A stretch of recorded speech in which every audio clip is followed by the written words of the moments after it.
नमस्कार। प्रादेशिक समाचार के साथ मैं पूनम किरकिट्टा। पहले मुख्य समाचार। केंद्रीय गृह मंत्री अमित शाह ने कहा, जम्मू कश्मीर में अनुच्छेद 370 को निरस्त करने के बाद आतंकवाद पर निर्णायक नियंत्रण केंद्र सरकार की सबसे बड़ी उपलब्धि। राज्य के पेयजल एवं स्वच्छता मंत्री मिथिलेश ठाकुर ने कहा, गर्मी में लोगों को जल उपलब्ध कराने के लिए कार्य योजना बनाकर करें काम। राज्य भर में उत्साह और उमंग के साथ मनाई जा रही है होली। और महिला विश्व कप क्रिकेट प्रतियोगिता में ऑस्ट्रेलिया ने भारत को 6 विकेट से हरा दिया। और अब समाचारों में आगे बढ़ने से पहले जरूरी संदेश। श्रोताओं से अपील है कि कोविड से सुरक्षित रहने के लिए कृपया इन 4 सरल उपायों का पालन अवश्य करें। पूर्ण टीकाकरण कराएं, मास्क पहनें, 2 गज की सुरक्षित दूरी बनाए रखें, हाथ और चेहरा साफ रखें। केंद्रीय गृह मंत्री अमित शाह ने कहा है कि जम्मू कश्मीर में अनुच्छेद 370 को निरस्त करने के बाद वहां आतंकवाद पर निर्णायक नियंत्रण केंद्र सरकार की सबसे बड़ी उपलब्धि रही है। उन्होंने कहा कि जम्मू कश्मीर सरकार 33,000 करोड़ रुपए से अधिक का निवेश सुनिश्चित करने और लोकतंत्र को जमीनी स्तर पर ले जाने में सफल रही है। जम्मू में आज केंद्रीय रिजर्व पुलिस बल के 83वें स्थापना दिवस को संबोधित करते हुए उन्होंने कहा कि हर गांव में सरपंच और पंच का होना जम्मू कश्मीर में लोकतंत्र के फलने फूलने का प्रमाण है। गृह मंत्री ने कहा कि जम्मू कश्मीर में जल्द ही 7 नए मेडिकल कॉलेज और 2 एम्स काम करना शुरू कर देंगे। केंद्रीय रिजर्व पुलिस बल की सराहना करते हुए गृह मंत्री ने कहा कि बल ने देश के सर्वश्रेष्ठ पुलिस बल होने की अपनी पहचान बनाए रखी है। श्री शाह ने कहा कि केंद्र सरकार बल को नवीनतम उपकरण और प्रौद्योगिकी से लैस करने के लिए प्रतिबद्ध है। 14वां भारत जापान वार्षिक शिखर सम्मेलन नई दिल्ली में चल रहा है। प्रधानमंत्री नरेंद्र मोदी और जापान के प्रधानमंत्री फूमियो किशिदा विभिन्न क्षेत्रों में दोनों देशों के द्विपक्षीय सहयोग की समीक्षा कर रहे हैं। दोनों नेता हिंद प्रशांत क्षेत्र और इससे आगे शांति, स्थिरता और समृद्धि की भागीदारी को आगे बढ़ाने के लिए आपसी हितों के क्षेत्रीय और वैश्विक मुद्दों पर विचारों का आदान प्रदान करेंगे। सम्मेलन के बाद कई समझौतों पर हस्ताक्षर होने का भी कार्यक्रम है।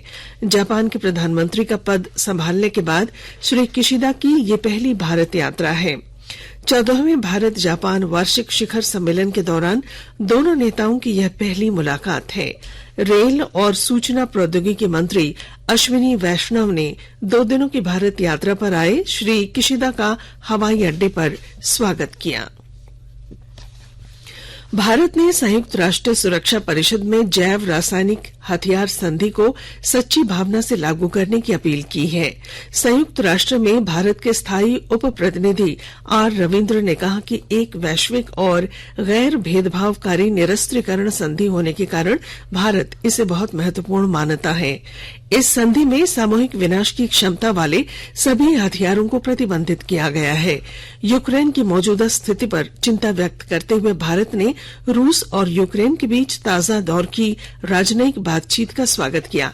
श्री रविंद्र ने कहा कि इस संकट का समाधान शत्रुतापूर्ण रवैये को तुरंत समाप्त करना और बातचीत तथा राजनयिक समाधान का मार्ग अपनाने से ही हो सकता है। राज्य के पेयजल एवं स्वच्छता मंत्री मिथिलेश ठाकुर ने कहा है कि गर्मी के मौसम में राज्य के लोगों को पानी की किल्लत का सामना न करना पड़े, इसके लिए व्यापक कार्य योजना बनाकर काम शुरू किया जाए। उन्होंने कहा कि वर्ष 2024 तक राज्य के 59,23,000 घरों तक नल से जल पहुंचाने के लिए तीव्र गति से काम करें। श्री ठाकुर ने पेयजल एवं स्वच्छता विभाग की समीक्षा बैठक में पदाधिकारियों को खराब पड़े चापानलों की मरम्मत अभियान मोड में शुरू करने का निर्देश दिया। इसके साथ ही उन्होंने संवेदकों से अधूरी पड़ी जलापूर्ति योजनाओं को समय पर पूरा करने का आदेश दिया। मंत्री ने कहा कि युद्ध स्तर पर अभियान चलाकर चापाकल मरम्मत कार्य शुरू करें तथा चापाकल मरम्मत वाहन पर मोबाइल नंबर लिखवाएं, जिससे लोगों को शिकायत दर्ज कराने में सहूलियत हो। वाणिज्य और उद्योग मंत्री पीयूष गोयल ने कहा है कि डिजिटल कॉमर्स के लिए ओपन नेटवर्क से ई कॉमर्स को लोकतांत्रिक बनाने में मदद मिलेगी। इससे छोटे व्यापारियों को समान अवसर मिलेंगे और उनके हितों की रक्षा की जा सकेगी। उद्यमशीलता सम्मेलन के 5वें संस्करण को वर्चुअली संबोधित करते हुए श्री गोयल ने कहा कि प्रयोगशालाएं, शिक्षक, इनक्यूबेटर और धन स्वस्थ स्टार्टअप प्रणाली के 4 अनिवार्य तत्व हैं। मंत्री ने नवाचार के क्षेत्र में विशेष प्रतिष्ठान हासिल करने के लिए बिट्स पिलानी संस्थान की सराहना की। उन्होंने कहा कि नई शिक्षा नीति में नवाचार पर विशेष बल दिया गया है और अब बिट्स संस्थान कॉलेज के वर्षों में विद्यार्थियों को इसके उपयुक्त अवसर प्रदान कर रहा है। आकाशवाणी के ताजा तरीन समाचारों के लिए आप हमारी वेबसाइट newsonair.com पर लॉग ऑन कर सकते हैं। ताजा समाचार Twitter handle @AIR News Alerts और Facebook page all India radio news पर भी उपलब्ध है। आप प्रादेशिक समाचार एकांश के ट्विटर हैंडल @AIR News_Ranchi और फेसबुक, इंस्टाग्राम पेज तथा YouTube channel AIR News Ranchi पर भी हमारे बुलेटिन सुन सकते हैं। प्रादेशिक समाचार आप आकाशवाणी रांची से सुन रहे हैं और अब पेश है कोरोना से बचाव के कुछ संदेश। कोविड-19 से बचाव और सुरक्षित रहने के 3 उपाय। मास्क लगाएं, 2 गज दूरी है जरूरी, सुरक्षित दूरी रखें, हाथ और मुंह साफ रखें।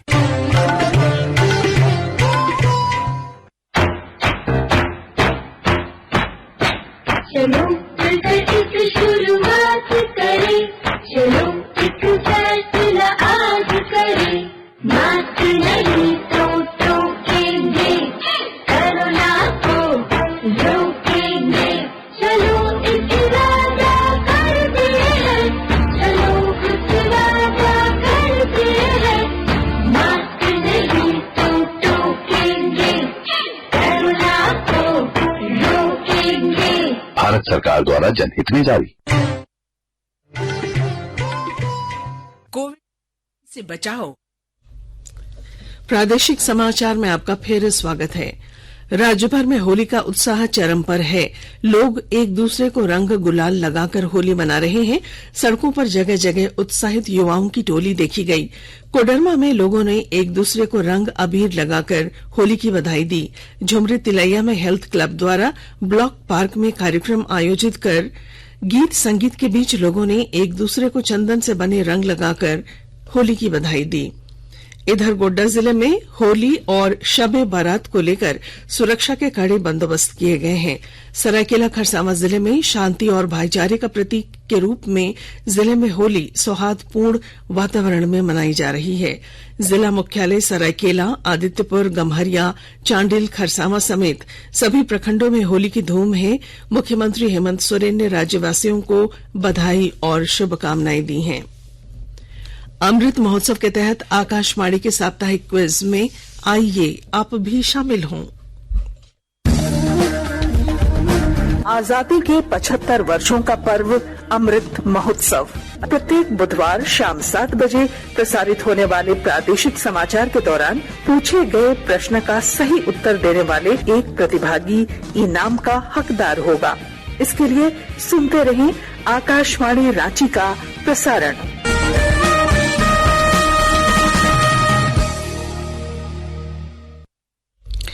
इस्पात मंत्रालय के अधीन काम करने वाली देश की सबसे बड़ी लौह अयस्क उत्पादक कंपनी राष्ट्रीय खनिज विकास निगम लिमिटेड ने ड्रोन के माध्यम से खनिज पदार्थों की खोज करने के लिए भारतीय प्रौद्योगिकी संस्थान खड़गपुर के साथ समझौता किया है। यह निगम 6 दशकों से तांबा, रॉक फॉस्फेट, चूना पत्थर, मैंगनीज, डायमंड, टंगस्टन और समुद्र तट की रेत जैसे खनिजों की खोज कर रहा है। ड्रोन आधारित भू भौतिक सर्वेक्षण और हाइपर स्पेक्ट्रल अध्ययन करने वाला भारत सरकार का पहला सार्वजनिक क्षेत्र का उद्यम होगा। सूचना और प्रसारण सचिव अपूर्व चंद्राक ने आज अबुधाबी फिल्म आयोग एडीएफसी और भारत तथा संयुक्त अरब अमारात यूएई के फिल्म निर्माताओं के साथ बातचीत की। उन्होंने देश में फिल्मी और मीडिया उद्योग को प्रोत्साहन देने के लिए यूएई सरकार के कदमों की सराहना की।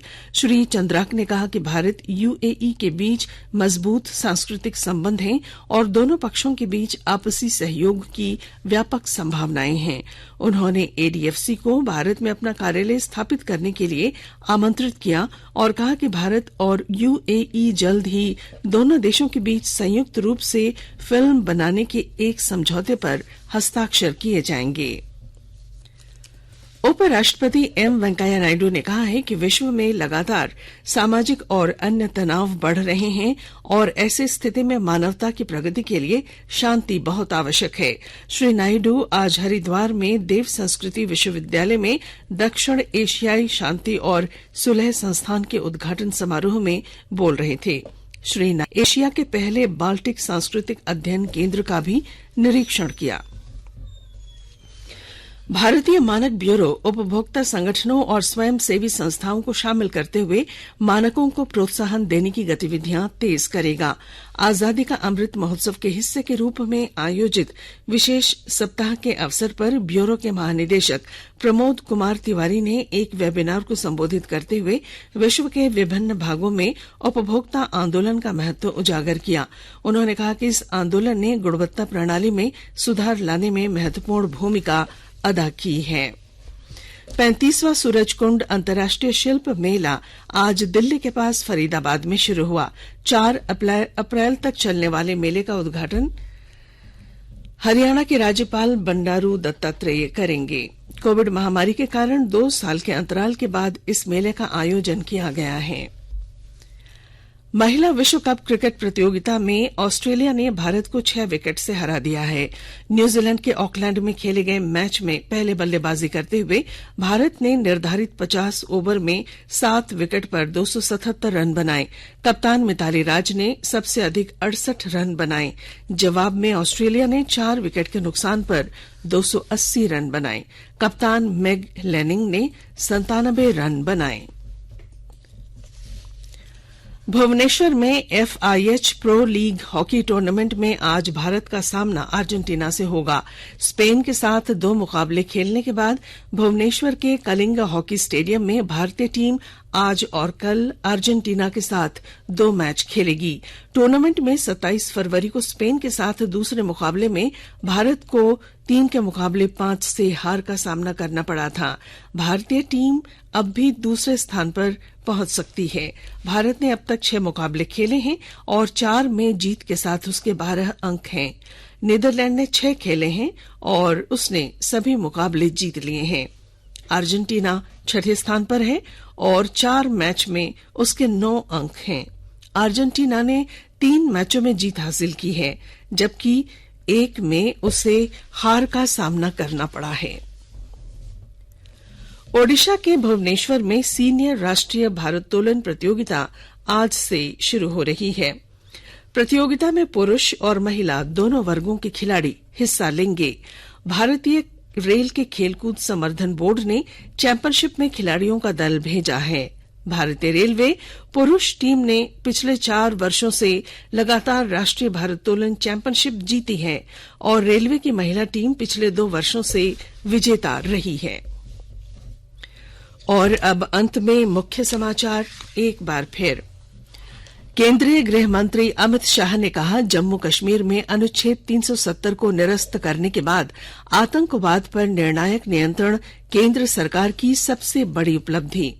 राज्य के पेयजल एवं स्वच्छता मंत्री मिथिलेश ठाकुर ने कहा, गर्मी में लोगों को जल उपलब्ध कराने के लिए कार्य योजना बनाकर करें काम।